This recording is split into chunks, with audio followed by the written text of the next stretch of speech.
Soy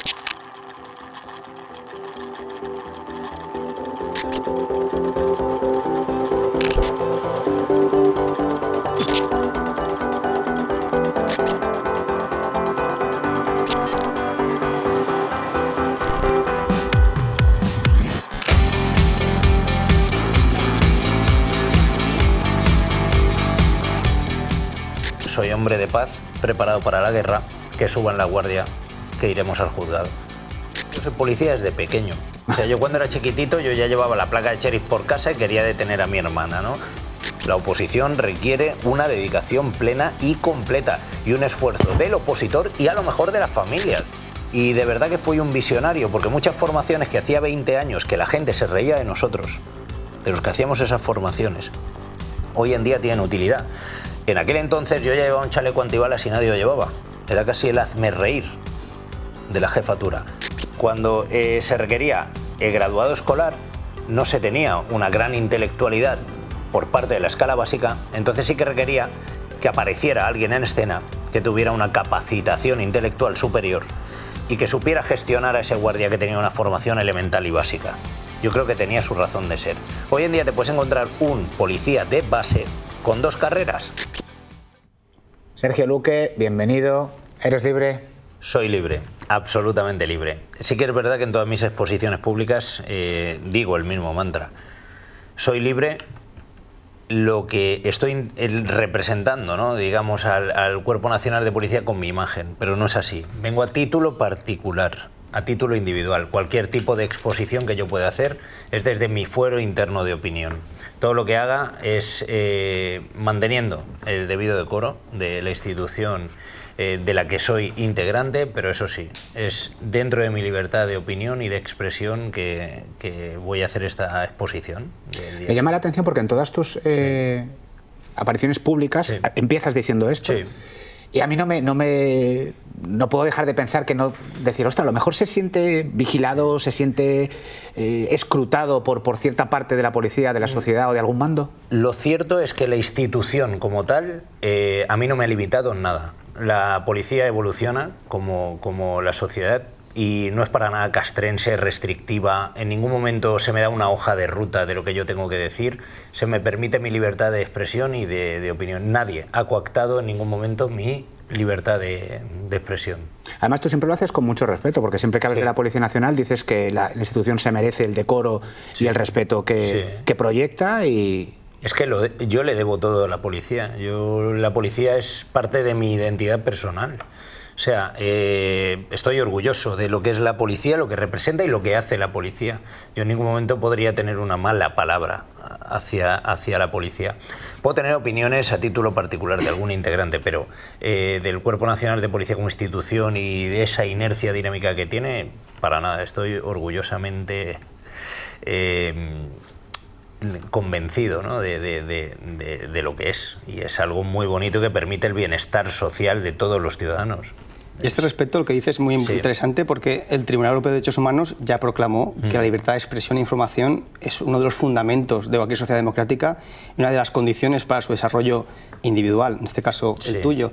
Entonces me parece muy importante que los servidores públicos se expongan de esta manera, que acabemos con una administración decimonónica donde reinaba un oscurantismo que no es propio de estos tiempos y se pueda hablar sin ningún tipo de problema, evidentemente, como has dicho, con respeto, acorde al marco normativo, pero sin ningún tipo de pudor y sin ningún tipo de problema. Pero está actualizada la policía en ese sentido, de verdad que a mí no me ha restringido nadie nada. El día que lo hagan, soy hombre de paz, preparado para la guerra, que suban la guardia, que iremos al juzgado. Pero de momento no ha ocurrido nunca y viviré en paz mientras no ocurra que alguien trate de coactarme. Pero la verdad que no, estoy muy contento con... Es curioso porque estoy con Juan Carlos, lo de la administración decimonónica y tal, hay ciertos todavía retazos de este oscurantismo y de esta represión a los funcionarios, porque, él lo decía, la Policía Nacional está actualizada, pero hay otros cuerpos que no, y hay otros cuerpos en los que a los funcionarios no se les permite hablar libremente y que incluso no se les permite participar en ciertos aspectos que podrían potenciar su carrera. Hay cuerpos, como tú decías, de ideología más castrense, quizá. Sí, tal cual, tal cual. Es así. Tú has sido militar, hablando justamente de esto, de lo he que sido, no, haces. yo soy, porque el espíritu militar se lleva dentro para los restos. Tengo una parte muy militar, de hecho mi entorno siempre dice que estoy como muy militarizado en mi cuestión disciplinaria de vida y demás.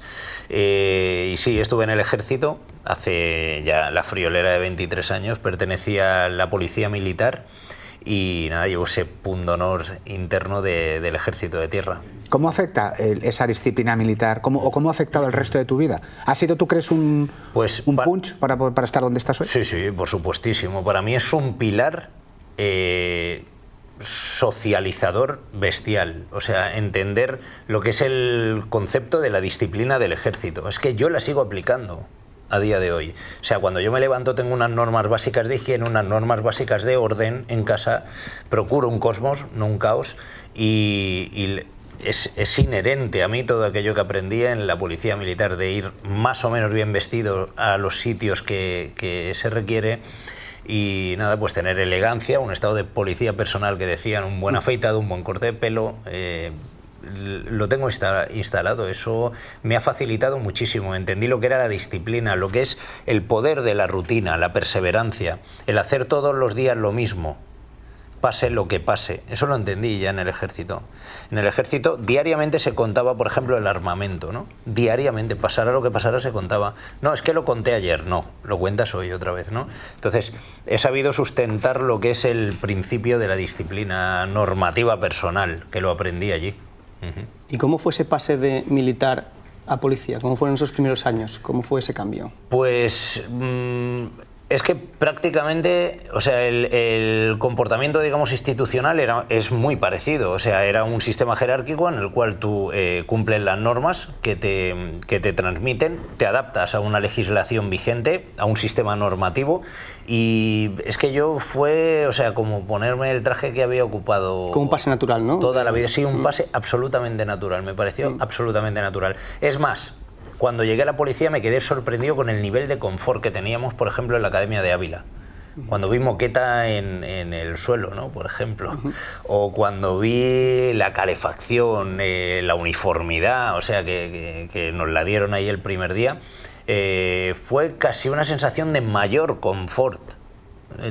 Es lo que yo sentí, o sea, era como sentirme abrigado cuando llegué a Ávila. ¿Cómo fue Ávila? ¿El ámbito es igual de castrense o es otro tipo de...? No, hay una disciplina, evidentemente hay el debido a sus órdenes a los jefes, pero no, está la disciplina estaba escrita. Ávila ya es el comienzo de una carrera profesional, entonces... la gente ya no es como el ejército, que parecía como más de transición, que estabas unos años y luego te irías a la Guardia Civil o a la Policía Nacional. En Ávila tú ya sabes que es el comienzo de tu vida, entonces ya digamos que digieres el sistema normativo y no te cuesta. Para mí era como una especie de colegio interno, con cierta disciplina hacia los mandos y, bueno, un mundo nuevo, porque te abren un montón de materias y asignaturas que tú no has tenido conocimiento, lo que era la intervención policial, lo que eran las técnicas de investigación, lo que era policía científica, interesantísimo, ¿no? Lo que eran los códigos deontológicos, lo que eran las técnicas de acción operativas, o sea, era todo nuevo. Entonces entras ahí y te lleva, o sea, tienes un chupinazo de motivación, pese a que tienes que estudiar muchísimo, muchísimo. ¿Y el contraste entre academia y realidad? Es decir, entre salir de Ávila y comenzar las prácticas profesionales y posteriormente ya... Eso tiene un impacto, Eso tiene un impacto, eso sí que hay que... Porque tú estás en la academia, estás estudiando, ¿no? Y tú, por ejemplo, a nivel penal, que vosotros sabéis lo que es idealizar o visualizar lo que pudiera ser la representación de un robo con fuerza, eso es una cosa, pero cuando llegas al plano físico existencial, el impacto está. Tú llegas, hay un malo, es un tío malo, es un tío que a lo mejor huele mal o huele a alcohol, estás con los compañeros, hay un factor ambiente contaminante, a lo mejor el tipo se resiste, que tú dices, no, robo con fuerza, detengo, sí, pero es que a lo mejor la detención puede ir adornada de un comportamiento obstinado por parte de esa persona, ¿no? Entonces hay cierto impacto. O sea, eso yo sí es cierto que lo tuve, pero claro, ya estabas en el plano real. Ahí ya entran pues toda la neurofisiología humana y ya empiezas a conocerte cómo te desenvuelves dentro de una situación conflictiva. Pero hay impacto, mucho impacto. A mí me llama mucho la atención cómo fue, porque tú dices que fue un paso natural, pero ¿cómo fue tu preparación como opositor? Porque viendo la disciplina que tienes y cómo perseveras y tal, ¿cómo te preparaste esa oposición? Yo soy un caso un poquito, digamos, raro, porque es que yo soy policía desde pequeño. O sea, yo cuando era chiquitito yo ya llevaba la placa de sheriff por casa y quería detener a mi hermana, ¿no?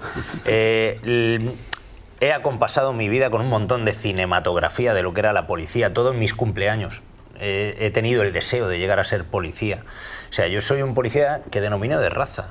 O sea, es que yo nací así. En mi casa era gente dedicada al mundo de la hostelería, pero no, yo era policía, yo no quería ni oír hablar de la hostelería. O sea, entonces, es que ha sido todo muy natural. Para mí ha sido todo muy natural. Ha sido como caer de lleno en la herramienta que va a facilitar el propósito de mi vida, ¿no? O sea, en el momento que me enfundé el traje, o sea, es como ese superhéroe de las películas que ¡pum!, se pone el traje y parece que le viene a perfección, incluso le marca sus musculitos, ¿no? Pues yo cuando me enfundé el traje dije, aquí es, esta es la herramienta de mi vida, esta es la herramienta, esto es lo que me va a permitir el propósito de mi vida. Entonces ha sido todo tan natural en mi vida, tan fácil. ¿Has complementado tu formación? Porque además eres graduado en Derecho, has hecho posgrados. Cuéntanos un poquito, ¿cómo ha sido esa inquietud de decir, no, yo no me paro aquí? Porque muchos compañeros de la Policía Nacional llegan a la academia, ya está, listo, juran el cargo y ahí se queda su carrera. Mira, yo siempre he perseguido conocer el máximo exponente de la rama de la policía que me ha gustado a mí, que ha sido la seguridad ciudadana, lo que es la intervención. Entonces siempre he tenido inquietudes. He recibido la formación que mi institución me facilitaba, pero además he sido un tipo inquieto. Me he relacionado con personas que estaban relacionadas dentro del mundo táctico operativo policial. Entonces, yo he dado un plus de formación. Siempre me ha gustado ir a cursos, he sido un emocionado, un flipado, como yo digo, de la policía. Entonces, he ido formándome mucho más en todo aquello que creía que iba a ser necesario para la sociedad. Y de verdad que fui un visionario, porque muchas formaciones que hacía 20 años que la gente se reía de nosotros, de los que hacíamos esas formaciones, hoy en día tienen utilidad. En aquel entonces yo ya llevaba un chaleco antibalas y nadie lo llevaba. Era casi el hazme reír de la jefatura. Hoy en día nadie lo duda. Todo el mundo lleva un chaleco, ¿no? Me formé en lo que era la transición de los medios de fuerza, cómo utilizar el ceñidor, ¿no? Hace ya años me formé en lo que era el control de sangrados. Y hoy en día tiene todo el sentido del mundo, ¿no? Nadie lo duda. En aquel entonces yo me formé de manera operativa para lo que hoy en día hace falta, ¿no? Porque hoy en día ha cambiado la sociedad, es verdad que hay pues movimientos, una fluctuación migratoria que ha hecho aumentar las sociedades y hoy en día tenemos un índice delincuencial que hace que requiera que el policía tenga una mayor preparación para el ámbito en el que está. Entonces creo que fui un visionario. Yo entré en la policía y la policía ha ido cambiando. Yo entré en la policía con graduado escolar que pedían, ¿no? Teóricamente. Yo tenía ya el nivel de bachiller. Entré. Pero luego la policía se ha ido actualizando. Ha dicho, no, mandos con graduado escolar no. Aquí queremos mandos formados a nivel universitario. Y yo estoy de acuerdo con ese criterio, porque si la institución gana prestigio en el sentido de la formación de los mandos, es así. Pues yo me he sacado un grado universitario para poder acceder a los puestos de mando que yo pretendía. Pero me lo exigía la policía y yo lo he hecho. Entonces, me he ido adaptando según ha ido evolucionando la policía. ¿Requerían una graduación universitaria? Una graduación universitaria, lo que hiciera falta. ¿Ahora requieren el idioma de inglés? Pues perfeccionaré el inglés hasta tener el idioma requerido. Entonces, la policía, si lo sabes ver bien, en muchos de sus requisitos y exigencias, te hace crecer como ser humano. O sea, a mí me ha hecho mejorar, por eso digo que a la policía se lo debo todo. Es que si no, a lo mejor sería un operario de cualquier fábrica. Entonces, estoy en mejora continua porque la institución de la cual formo parte necesita, de manera dinámica, adaptarse a las necesidades de la sociedad. Me hace mantenerme joven. Pero eso también tienes que saber verlo, porque hay muchos ejemplos de gente que se queda anclada en un sitio y que no evoluciona porque no quiere ver eso, porque no tiene esa inquietud que has podido tener tú. Gente que trabaja de policía les pasa eso. Los que son policías, no es lo mismo trabajar que ser. El que trabaja de policía le pasa eso. Cae en mantras negativos y tóxicos que pueden afectar, ¿no? De esto que me lo dé la institución o esto que me lo dé... No, yo he querido ver una perspectiva optimista y positiva de que puedo crecer con la policía, ¿no? Entonces, los que somos policías haremos lo que sea necesario por mejorar. Y lo que has dicho de la policía de antes y de ahora, estos 20 años, Sí. por lo que he visto, ha cambiado mucho institución, por lo que dices. Sí. ¿Son dos instituciones diferentes o ha sido un tema progresivo? ¿Cómo lo has visto desde...? Yo lo he visto progresivo. Según se jubilaban, gente que tenía una interpretación, ¿cómo te diría? Es que no quiero ser ofensivo, pero a lo mejor que tenía una interpretación sociopolítica diferente, ¿no? Hoy en día la gente está más alfabetizada que antiguamente. Antiguamente era un poco más básica la formación, ¿no? La policía venía de, pues de un cuerpo castrense, veníamos de los grises. ¿Vale? Entonces, sí que es verdad que cuando se ha ido jubilando gente que era un poquito más rígido en su sistema de interpretación de las normas, pues era una policía un poco más estricta, ¿no? Un poco más, a lo mejor, oscura en ese sentido. Pero hoy en día no, ha evolucionado en todos los parámetros que la sociedad requiere. Hoy en día un policía de calle te lo encuentras formado en psicología, pues a nivel de ciencias del comportamiento, del lenguaje no verbal, de todo esto lo ha tocado en la academia.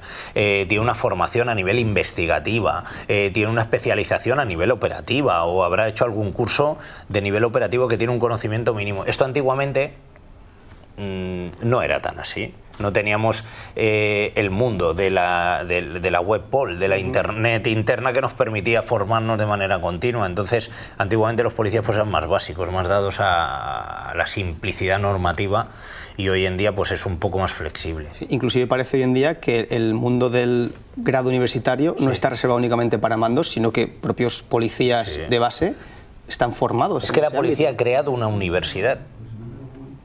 O sea, los que nos anticipamos porque vimos que la policía nos iba a pedir un grado, vale, pues lo hemos hecho por fuera. Pero es que hoy en día tienes la opción de formarte con la universidad policial. Tenemos una universidad interna policial y que te exige los requisitos y créditos requeridos por todo el condicionamiento europeo, por ejemplo, a nivel legal. Y la tenemos. Es que la policía ahora está muy plena, ¿eh? Hablando de las nuevas generaciones, de cómo ha cambiado la policía, a mí me gustaría, porque tú también eres preparador de oposiciones, abordar el cómo se prepara esta oposición y, sobre todo, en una segunda parte, abordar también cómo ha cambiado el perfil del opositor. También, que hablabais ahora de ello, me parece también súper interesante. A ver, el opositor, por término general, siempre llega inmaduro, porque viene con ilusión, ¿vale? Lo primero que requiere el opositor es alcanzar la íntima convicción de lo que va a hacer. Porque yo, por ejemplo, a los chavales que les ayudo, les digo, chicos, esto es tiempo de vuestra vida. Una oposición, o sea, aprobar en el primer año te lleva 2 o 3 años de formación. O sea, no es una broma. Aquí no puedes venir a perder el tiempo. El opositor tiene que alcanzar la convicción de que lo quiere ser. Y tiene que alcanzar la convicción de que va a ir un año tras otro hasta que lo consiga. Porque hoy en día hay muchos opositores. Hay 50.000 opositores. ¿Para cuántas plazas? En España, digo. Pues a lo mejor para 2.000 o para 1.000 y pico, dependiendo de la tasa de reposición que haya ese año, ¿no? Entonces, el opositor tiene que alcanzar esa convicción. Oye, quiero hacerlo y voy a hacerlo y voy a dedicar mi vida a esto, porque la oposición ya no es estudio 2 horas al día, ¿eh? La oposición requiere una dedicación plena y completa y un esfuerzo del opositor y a lo mejor de la familia, de que ese opositor no trabaje durante un tiempo. Entonces, yo se lo digo, chicos, esto es serio, esto no, aquí no me podéis venir con ilusiones de que alucináis con los cochecitos azules que veis por la calle, ¿eh? O sea, aquí tenéis que tener la profunda convicción de lo que queréis ser y de lo que requiere esto. El opositor, como te digo, viene maduro. Venía antes y viene hoy maduro.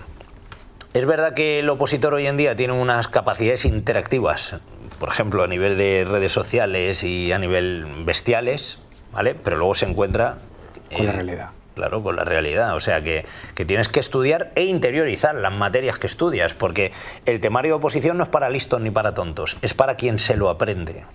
¿Quién lo memoriza? Que hoy en día hemos condenado mucho la memorización. No, perdona, te lo tienes que saber de memoria. Porque no es el temario para pasar el examen, es el temario que va a condicionar el resto de tu experiencia profesional. Yo hoy en día te puedo recitar preceptos de la Constitución de memoria que me aprendí en mi oposición. Entonces, el secreto de la oposición, yo creo que es, y que debe saberlo el opositor, es que tú estudies para tu propio conocimiento. Y cuando tú estudias para ti, tienes la capacidad de trasladarlo a un examen. Y un opositor, un chaval que ahora de esta nueva generación dice, va, yo quiero ser policía, es mi ilusión, me comprometo con mi formación, ¿cómo es su día a día? O sea, nace y muere estudiando. O sea, la oposición requiere muchas horas de estudio, ¿eh? O sea, muchas horas de estudio. Tiene un espacio de tiempo para lo que es la práctica deportiva, la formación de 3 pruebas básicas elementales, pero que tienen cierta exigencia, que el kilómetro lo tiene que hacer, por ejemplo, un hombre en menos de 3:30, las mujeres tienen que rondar 4 minutitos. Una resistencia muscular en barra de dominadas, que dependiendo la tipología, el biotipo que tú seas, te van a costar más o menos. Y luego tienen un circuito de agilidad que requiere pues explosión. Un sistema pliométrico de entreno. Tienen ahí un espacio de entreno que van a tener a lo largo del día. Unos se lo harán por la mañana, otros lo harán por la tarde. Luego tienen unas horas de dedicación exclusiva que no pueden ser menos de 6. Menos de 6 horas no vas a conseguir la oposición. Porque la nota de corte, por ejemplo, el año pasado estuvo cerca del 6. 6 horas. Sí, mínimo. En cuestión de conocimientos y un par de horas de pruebas psicotécnicas. O sea, un opositor medio debe dedicarle 8 horas diarias. Si no, es muy probable que no lo consiga. Y enlazando con las horas, entonces, ¿qué dirías que es un tiempo prudencial para prepararse una oposición a Policía Nacional? 18 meses. 18 meses, 1 año y medio. Sí. 18 meses. Salvo que te aparezca, como nos apareció el año pasado, por ejemplo, una chica que es bioquímica, que debe tener algún tipo de altas capacidades o algo así, que se lee algo y lo memoriza, ¿vale? Si tú has nacido con ese condicionante, con ese potencial, pues mira, pues lo aprueba como lo aprobó la chica en menos de un año, pero un opositor medio necesita 18 meses para aprender, memorizar e interiorizar los conocimientos. En cuanto a las vías de acceso, no sé si podemos hablar, existe tanto la de policía como la de inspector. Sí. Hoy en día, ¿tiene sentido esta doble vía de acceso?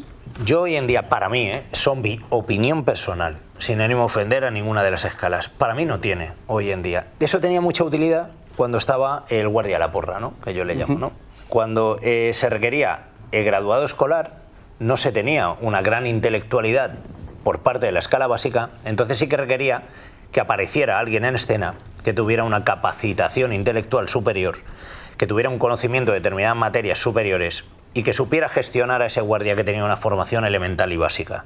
Yo creo que tenía su razón de ser. Hoy en día te puedes encontrar un policía de base con 2 carreras, con una capacidad y comprensión de la gestión de mando y traslación de normas casi superior a alguno de sus jefes. Es frecuente. Yo tengo subordinados que no es que me hagan sombra, me pueden superar en muchas materias. Entonces,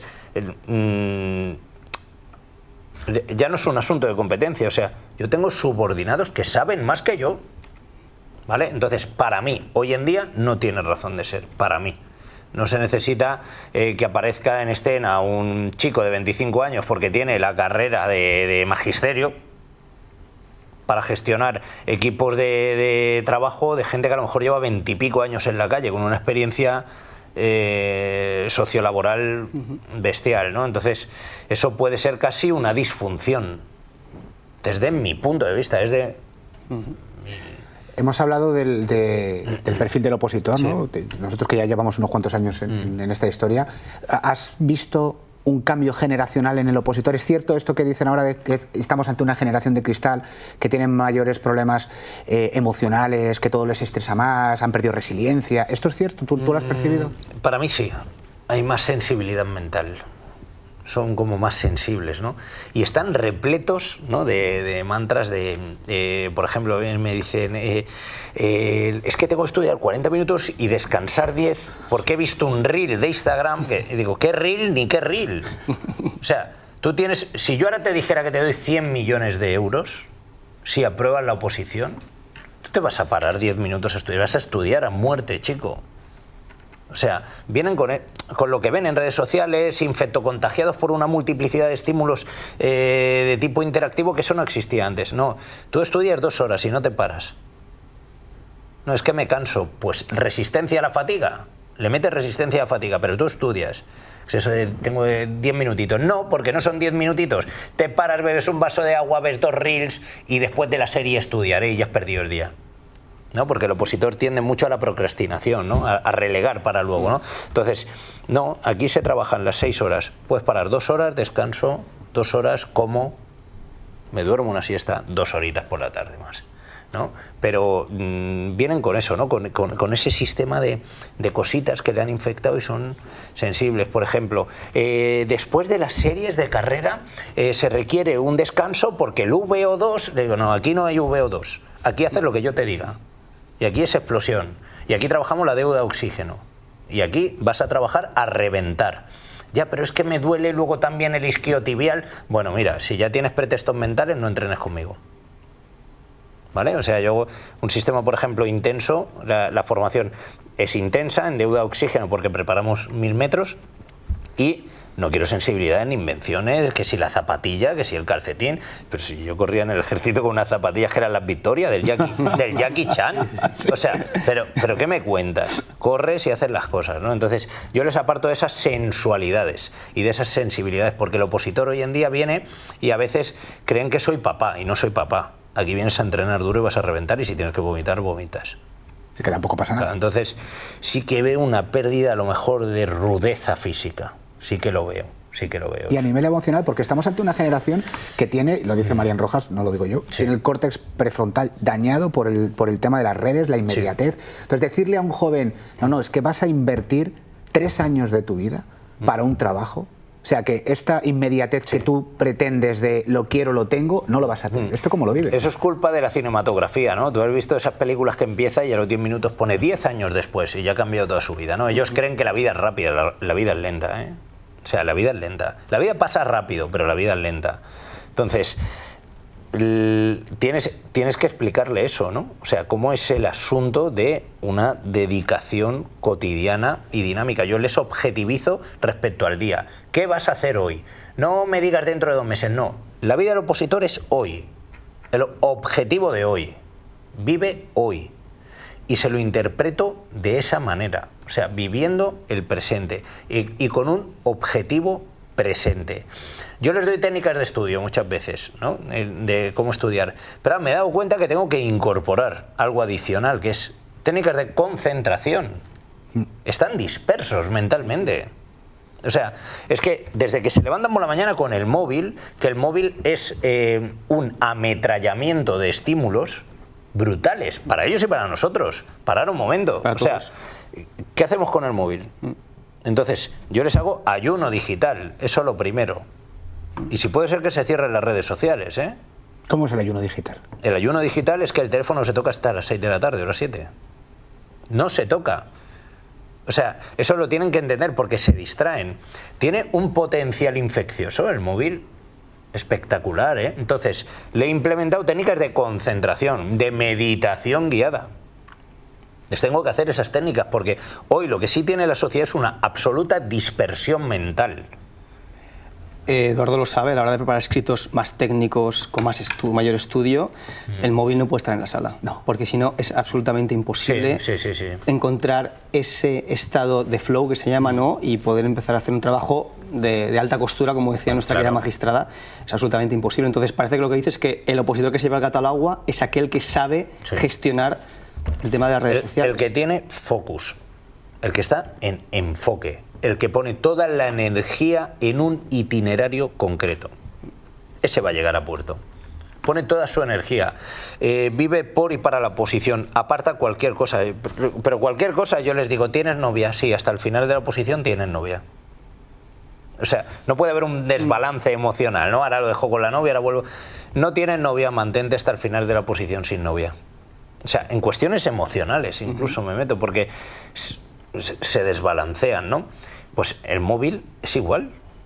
O sea, tiene una capacidad de quebranto emotivo bestial. Porque si tú, por ejemplo, con el scrolling, con esto de ir pasando vídeos, uno de ellos tiene la capacidad de trasladarte una situación emotiva, ¿no? Por ejemplo, a lo mejor ellos que ven muchas cosas de la Policía 091, una intervención, se pone a soñar en la intervención, pero se aparta de lo que le va a hacer llegar a la intervención, ¿no? Entonces, es ahí donde les trabajo, es ahí donde les... Ya estamos empezando a verlo, pero yo creo que de aquí, a lo mejor esto nos estamos adelantando, y lo que voy a decir no es muy correcto, pero yo creo que de aquí 50, 100 años mirarán para atrás sobre los inicios del uso de dispositivos móviles y habrá una limitación muy fuerte porque sabremos el potencial daño que puede hacer para un trabajo, para una posición, para el día a día. Sí. Es una realidad ya, ¿eh? O sea, no hay que ser muy visionario para entenderlo. Va a haber enfermedades mentales de tipo interactivo. Ya las hay. Sí, ya va a haber algún tipo de patología bien definida. Claro, yo ahí no entiendo que los profesionales de la salud sepan identificar que es debido pues al apego que hay ahora mismo al móvil o a esa realidad virtual. Mira, pensad una cosa, nosotros tenemos una edad que hemos vivido el plano físico intenso. ¿Vale? Hemos jugado en la calle, hemos estado ahí con mucha intensidad. Fijaros en la vida de los adolescentes, casi todos están así. O sea, casi todos están ahí abajo. Y ellos viven una realidad virtual, atmosférica, que no existe, con una intensidad pasional de la realidad física. Y a veces, muchas veces, le tienes que decir, chico, o sea, no, es que estás viviendo una virtualización de tu vida. Y eso nos está llevando a muchísimos problemas de tipo social. Ya pueden ser cánones de belleza, ¿no? O sea, o la dismorfia que hay ahora de algunas chicas que se ponen un filtro detrás de otro, detrás de otro, detrás de otro, que cuando ves a la persona en persona dices, estuve hablando con tu prima el otro día. Porque no eres tú. Claro, hay una dismorfia, se está provocando una dismorfia. Los chicos van locos, pues a lo mejor con los abdominales o con esa estética, son capaces de consumir cualquier cosa por estar fuertes. Yo qué sé, las chicas igual, ¿no? O sea, una chica que nazca con unos atributos determinados quiere perfeccionarse hasta que tiene un cuerpo slim, ¿no? Por todas esas influencias que le transmiten que tiene que estar delgada y es capaz de comer o de no comer o de tener algún trastorno de la conducta alimentaria. Por lo que he interpretado por unos cánones de belleza, pues eso se traslada en todas las facetas de la vida del joven. ¿Cómo sería para ti el opositor? ¿O cuáles serían las cualidades del opositor ideal? El opositor ideal tiene que entender lo que es la austeridad, al menos durante el proceso de oposición. Es una persona comprometida físicamente, una persona que ha entendido lo que es la autodisciplina, que tiene que entender que el principal carácter que va a tener que desarrollar es la resistencia a la frustración, ¿vale? Porque el estudiar todos los días lo mismo, con una vida monastil, que apenas sale ni hacer nada, es muy rutinario, ¿no? Entonces, la oposición al principio tiene mucha emoción porque quieres ser policía, pero luego los 5 o 6 meses siguientes que estás en la soledad del opositor, que estás ahí en soledad, en tu cuarto, que no hay estímulos y tal, pues a lo mejor te frustras. O cuando suspendes la primera vez, porque el opositor aprueba de media la segunda o tercera. Entonces, el opositor ideal para mí tiene que tener resistencia a la frustración, tiene que querer serlo y saber mantenerse, perseverar, tener determinación como para llegar a serlo. Y es una persona básica que no busca el materialismo durante su proceso de oposición, no le pide a papá un coche, no sale mucho de marcha, no, es una persona que todo lo que necesita es un estuche y un sitio para estudiar. Ese es el opositor. Yo los veo entrar y sé quién aprueba. Es que no me equivoco, es que lo hablo con mis compañeros, es que sé quién aprueba, lo sé. Se les ve, van en serio. Y son gente básica, austera. Ese es el opositor que aprueba. Y sobre todo lo que has dicho anteriormente, persistente, porque sí. Si suspendes, por ejemplo, un año de preparación de una oposición y suspenderla, es un golpe emocional duro, porque sí. Parece que es un poco un trabajo para nada, ¿no? Sí. Entonces, por eso resistencia a frustración. Sí. Ese es el kit de la cuestión, ese es el opositor que se permanece. Tengo resistencia a frustración habiéndolo dado todo, cuidado. Que tengo uno que ha aprobado a los 5 años, pero es que 3 está paseando. Ya, claro, eso es otra cosa. 2 estuvo a fondo, ¿no? Y de hecho el tercer año le dije, vamos a ver, estás jugando con tiempo de tu vida. ¿Has sido en serio algún año? No, entonces no me llores. ¿No? Ese es el secreto de la oposición, es perseverar, ¿no? Yo cuando me presentaba a subinspector, el primer año que fui por oposición no salió finalmente, ¿vale?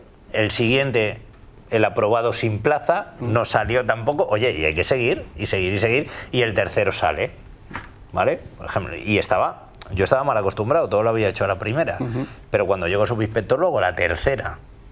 Y yo supe perdurar ahí. Cualquier otro puede entonar el mantra de, yo qué sé, de aprueban los enchufados o aprueban... No, yo perseveré hasta que lo conseguí. Luego, posteriormente, ¿cómo es la vida de un policía? ¿Tú cómo has vivido tu vida, tu día a día? La vida es muy cómoda.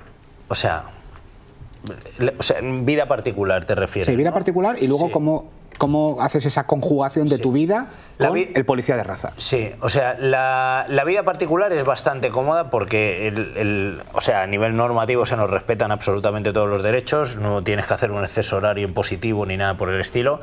Si trabajas a turnos, por ejemplo, 6 días de trabajo muy intensos, pero 6 días libres. Por ejemplo, en turno, ¿no? Si trabajas de lunes a viernes, horario de mañana o de tarde. Eso no es como antiguamente, que había un plus, que tenías que dar un plus personal de trabajar de mañana, de tarde, y que el mando podía casi dirigir tu vida. Hoy en día ha estado en una base de los estatutos de los trabajadores bien asentadas y es cómoda. La vida de un opositor tiene un puntito funcionarial en ese sentido, en que se te mira que tengas tiempo de esparcimiento, que entienden que el trabajo, por ejemplo, de los de seguridad ciudadana requiere unos días de recomposición emocional. Porque tú imagínate 6 días yendo a situaciones conflictivas. La policía no va a darle de comer a los pájaros, ni a tirarle palomitas, ¿sabes? O sea, claro, cuando vamos a esa situación conflictiva, 6 días de interacción conflictiva, 6 días de solucionar problemas, 6 días de mediación, de arbitraje en conflictos familiares particulares, presenciar una muerte o un suicidio, o requiere luego una regeneración mental. Entonces, tenemos tiempo libre como para recomponernos, ¿no? Cuando has entendido lo que es la profesión, ahí estamos muy cómodos. Y luego, el día a día como policía, yo vivo por y para la policía. Por y para la policía. O sea, el deporte que hago es para estar óptimo, fuerte, fortalecido y enfocado al tipo de trabajo que quiero representar.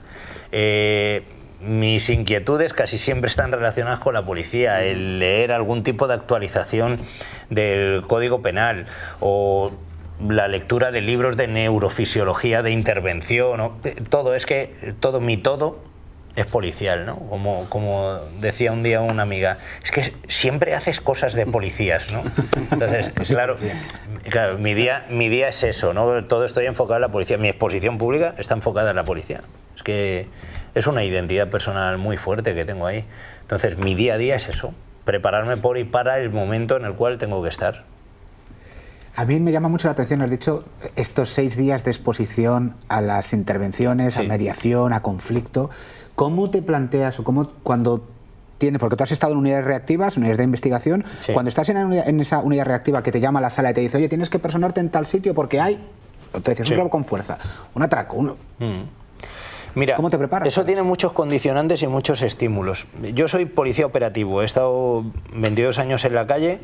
Cuando ascendí, llevo un año en Policía Judicial, una unidad operativa también, pero de Policía Judicial, y espero volver a Seguridad Ciudadana en algún momento que se pueda y que la jefatura considere que puedo hacer ese cambio. El cambio, o sea, tienes que tener una buena gestión emocional. Lo normal, lo convencional, es que vayas a intervenciones de baja intensidad. Un salto de alarma, sí, una discusión entre dos vecinos, todo eso es lo normal, ¿no? Eso lo llevas bien porque llegas, medias, ya son habilidades sociales que tú tengas en solucionarlo, eso no tiene mucho desgaste. El desgaste puede ser, que no tiene una gran frecuencia, ¿no? El desgaste puede ser cuando tú ya notas, por ejemplo, que el de la malla dice H20 para Z1 o Z2, ¿no? Y tú le notas en la voz al de la malla, uepa, aquí pasa algo. Algún indicativo disponible cerca de, pum, cuidado, pum, actividad. Oye, ¿qué pasa aquí? Se está produciendo una pelea en el cual entran múltiples llamadas que aseguran que hay un arma blanca, hay una persona herida, pam. Ahí hay un cambio de, o sea, el sistema de adrenalina, noradrenalina, o sea, hay un cambio de enfoque, de efecto túnel, casi que llamarlo, en el cual ya, cuidado, ¿vale? Pues Z tal está aquí, pum, pum, empezamos a coordinar, nos vamos aproximando, nos juntamos en la esquina para entrar todos fuertes. Bueno, ahí ya, cuidado, porque ahí tienes una activación fisiológica. Y si cuando llegas hay un fregado, la contaminación ambiental es brutal. Bájate ahí, coordina, o sea, cuidado, ¿dónde está el arma? ¿Dónde está el herido? Sobre todo, ¿dónde está el herido? Porque hay una persona con la vida comprometida. Llega allí, atiende al herido, coordina la llegada de servicios de emergencia, dale seguridad a los servicios de emergencia, dale seguridad al herido y además, en la medida de lo posible, busca al autor. ¿Vale? Todo esto cuando la gente está hiperactivada. Entonces hay una contaminación acústica, una contaminación física. Claro, eso lleva un desgaste, esa situación. Brutal. Pero es que eso cuando acaba, ya llevas detenido y sales de comisaría, no te vas a un spa a relajarte. ¿Qué momento hemos tenido? No, es que a lo mejor sales y tienes que ir a un asunto de violencia de género, por ejemplo, a mediar en un asunto de familia. Y a lo mejor llegas y el nivel emocional está aquí o está aquí y te metes en otra, ¿vale? O a lo mejor tienes un día tranquilo que dices una noche de lunes, de invierno, que no hay nada, ¿no? Y a las 4 de la mañana ves a alguien entre dos calles y, pum, y sale un tío que está saltando una casa, que está corriendo, te bajas del coche a las 4 de la mañana cuando llevas 2 horas que no ha habido nada y ponte a correr. Y ponte a correr y cógelo. Y coordina, que vengan coches a apoyarte y tal y cual. Entonces, claro, los puntazos emotivos son bestiales. Y cuando llegas a casa estás devastado. Y además lo tienes que poder conciliar en casa. Porque tú imagínate, yo por ejemplo no tengo hijos, pero el que llegue a casa y el niño esté allí desayunando ya cuando llega papá. O cuando llega mamá, ¿no? Porque policías hay hombres y mujeres. Y no quiere el colacao, y no quiere no sé qué, y no quiere no sé cuánto. Coordina allí, y sigue siendo el amigo de los niños.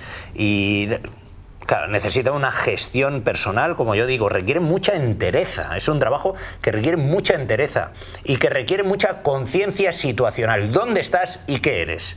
Esa profesión lo requiere. Conciencia situacional, eso sobre todo. Y vivir en lucidez, no en fantasía. No puedes dejarte afectar por las cosas. ¿Vale? Luego esa intervención que has tenido, ¿no? Por ejemplo, del herido apuñalado, igual en la detención hubo que hacer fuerza para detener a la persona, enfréntate a posibles denuncias injustas, que eso lo conocéis vosotros perfectamente, que la gente quiere contaminar para poder defenderse y denuncia al policía. O sea, la vida del policía, me lo dijo un profesor de la academia, es muy complicada. Y hoy en día, 23 años después, te lo digo yo, es muy complicada. Entonces no te puedes olvidar de lo que eres, lo que representas y el desgaste personal que tiene esto. Es ahí el punto altruista, filántropo que tiene que tener un policía. O sea, es ahí donde entiendes que te das a la ciudadanía, porque tu desgaste personal puede ser bestial. Porque sostenido en el tiempo todo esto que te digo, ¿quién dice que no tenga una afectación en la salud mental? O acabe en un suicidio, como está ocurriendo. Esto es lo que te iba a preguntar, porque te estaba escuchando y me estaba preocupando mucho la gestión de salud mental que puedan tener los compañeros. Claro. Porque enfrentándose a todos esos estímulos brutales, sí. Luego cómo lo disocian de su vida o cómo lo implementan, cómo lo gestionan. El problema es que muchos caen en la frustración y ahí es donde se pierde el policía y se gana el funcionario, ¿vale? Porque luego la ingratitud social existe, lo siento, y lo digo sin ánimo de ofender, pero existe. Hay mucha gente que no reconoce, pero también hay mucha ingratitud social. Luego existen todas las trampas jurídicas del mundo en sede judicial. Es que se procuran... Tú llegas a una intervención donde un tipo ha robado a otro tipo y parece que el juicio se está resumiendo en la intervención policial. Oiga, por favor, que hay una víctima aquí sentada. Al hilo de eso, yo recuerdo, no voy a decir el nombre, un juez que muy empático en la fuerza del cuerpo de seguridad, que diferenciaba, aunque jurídicamente no sea correcto, las intervenciones de seguridad ciudadana del momento de las intervenciones de policía judicial, donde se tiene más tiempo para pensar, para investigar, para proceder. Porque con lo que comentas no es fácil, porque es muy fácil para un abogado, para un fiscal, para un juez, para la parte, leer el atestado tranquilamente y decidir lo que ha pasado. Mira, cuando muchos letrados buenos tienen una estrategia de defensa, buenos te digo que saben contaminar y crear una ficción jurídica, les veo que ya van coactando todo y que nos van tratando de confundir entre lo escrito, lo ocurrido, lo dicho por el testigo y tal, yo siempre recurro a su señoría. Señoría, ¿me permite una exposición un poco más amplia? Porque estamos juzgando esto con las pulsaciones a 60. Yo aquel día tenía 160. ¿Vale? Exacto. Yo recurro al amparo de su señoría. Nunca me han dicho cállate. Nunca me han dicho no lo hagas, ¿no? O sea, yo pido auxilio y hago una exposición. Porque luego la ficción jurídica que se crea en sede judicial es brutal, ¿eh? Es brutal. Y hay abogados que tienen la capacidad de reducir de criterio a muchos policías, porque hay abogados muy buenos. No todos los días te entra un tío como yo, en el sentido que ¿sabes? Hay abogados que te comen. Entonces, claro, luego soporta eso, ¿no? El final de la intervención, que es en el momento de la vista oral, ¿no? Tiene mucho desgaste, es una profesión de mucho desgaste, ¿eh?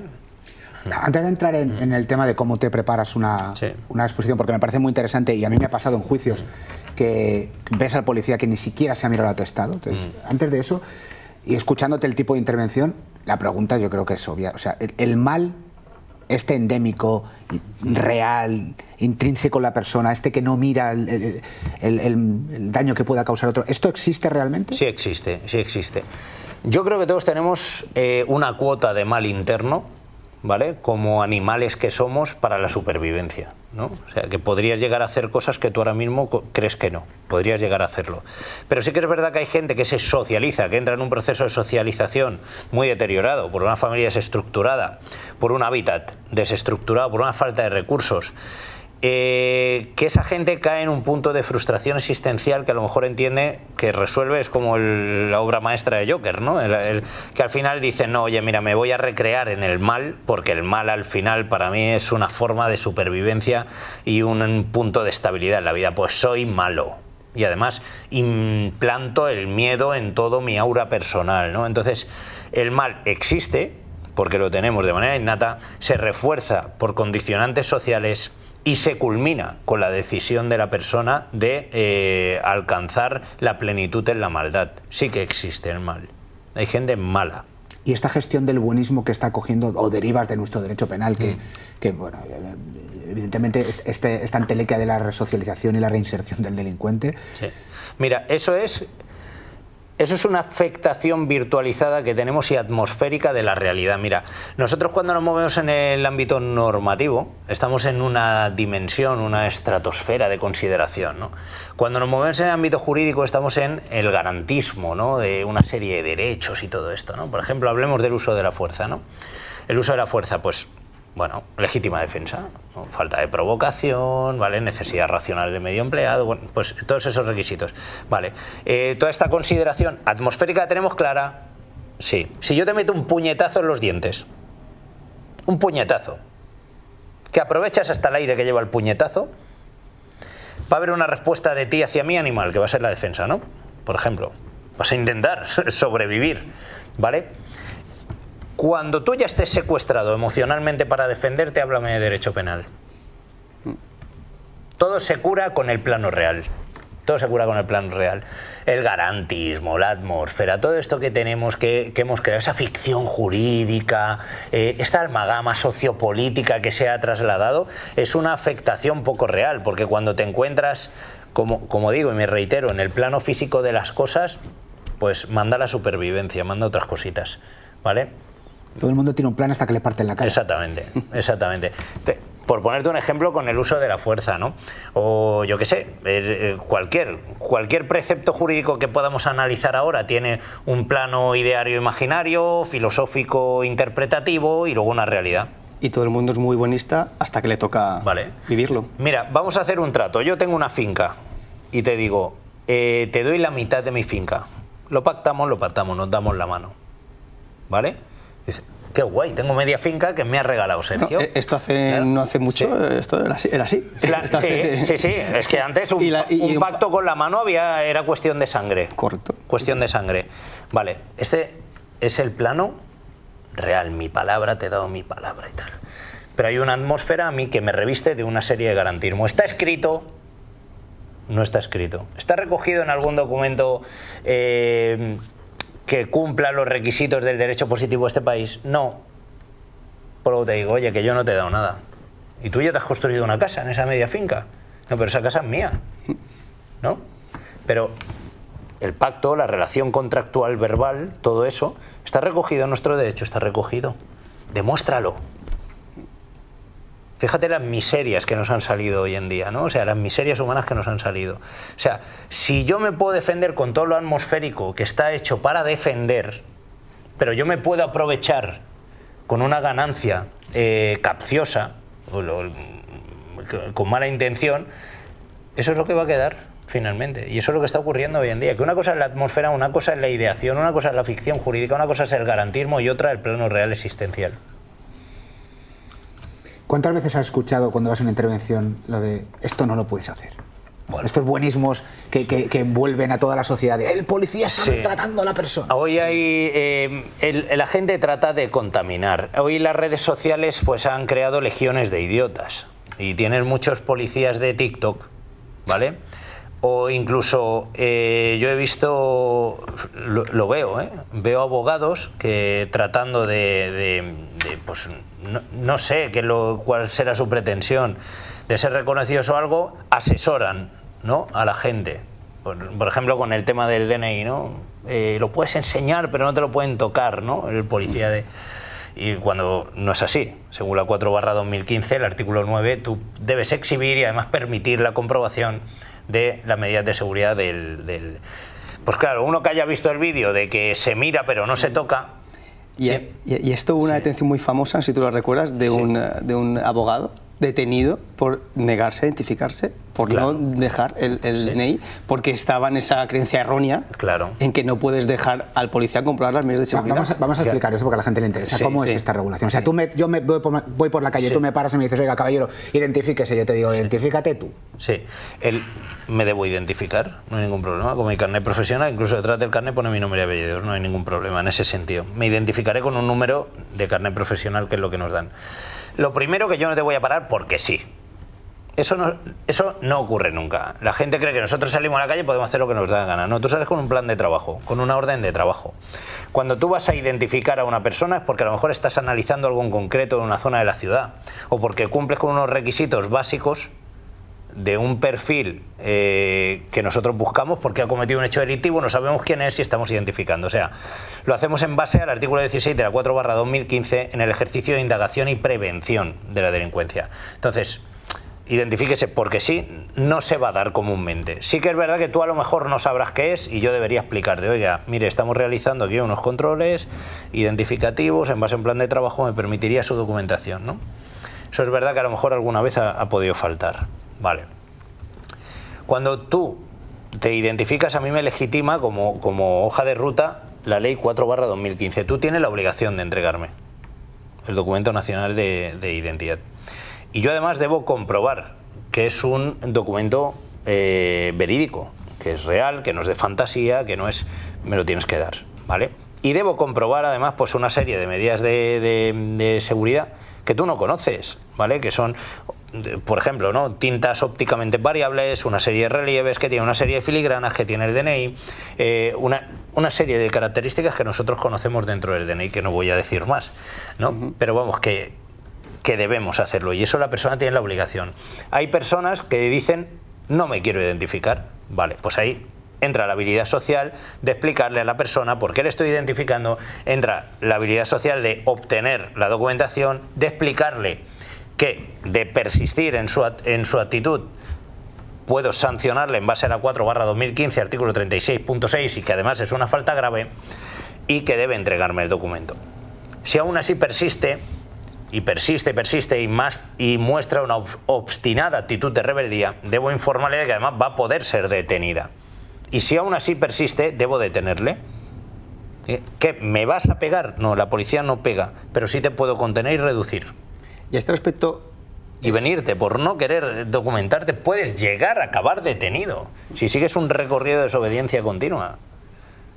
¿Y es habitual que no se quieran identificar? Es decir, porque a mí me llama la atención, sobre todo en cuanto a la identificación y a los datos personales, ¿no?, tan manidos hoy en día, que se lo damos al seguro de nuestro hogar, a nuestra entidad bancaria, en redes sociales ponemos toda nuestra vida, es decir, esos datos están. A ver, es verdad que... Es un poco ridícula esta resistencia a no entregar a una gente... Veo un punto estúpido, yo en determinadas personas, no todas, porque mucha gente nos respeta, ¿vale? Mucha gente nos respeta, entiende nuestro trabajo y no tiene ningún inconveniente.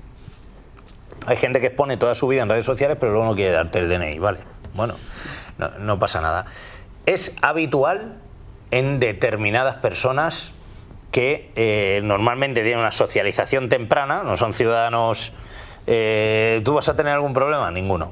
¿Tú vas a tener otro? No vais a tener ningún problema, no son ciudadanos.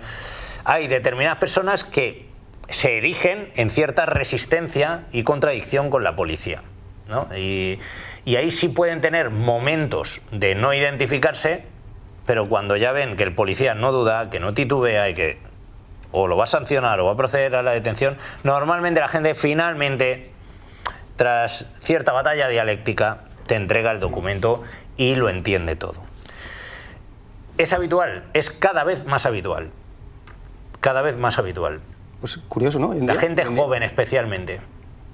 La gente joven comparte todo en redes sociales, que tienen sus datos personales absolutamente 1000 entidades diferentes privadas y no quiere entregar el documento. No quiere entregarlo, o dependiendo de la situación, que incluso tienes que hacer un cacheo corporal externo y no quiere dejarse tocar. Cuando en cambio se va de viaje a Menorca y en el aeropuerto los controles de seguridad no les semidesnudan, pero se quita los zapatos, no dudan en dar el DNI, pasa sus pertenencias por un... Ahí no tiene ningún problema, pero con la policía sí. Entonces, al final es una batalla interpretativa de estas personas que creen que es una seña de identidad resistirte a lo policial, ¿no?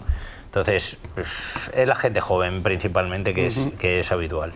Y esto no linkándolo con lo que hablamos anteriormente de las generaciones, los cambios generacionales, el tema del córtex prefrontal, lo que quieren ya, esa rebeldía intrínseca en esta generación nueva, ¿no creéis que está asociado? ¿Que puede estar asociado? O sea, que todo pues esto, ¿no? La digitalización, el acceso rápido a contenidos, toda esta historia, les ha quitado ese respeto por la autoridad, que ya en las casas, no sé si lo habéis vivido, pero hay generaciones con niños más pequeños de no, tienes que dialogar con el niño para que coma. El niño tiene que comer y punto. No tengo que negociar con el niño, no se negocia con terroristas. Sí. Mira, otra cosa que veo, el que no es desobediente es replicón, ¿no? Como todo ciudadano tiene derecho a réplica.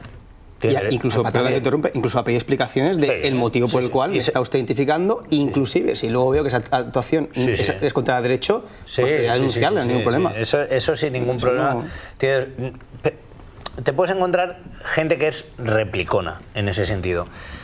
Y esa es gente normalmente que pierde la lucidez, o sea, que se deja llevar por corrientes de opinión, cosas que le han contado, a mí me dijeron que, a un amigo mío no sé qué, y al final... Chico, te estás encontrando en un problema que te vas a ir sancionado.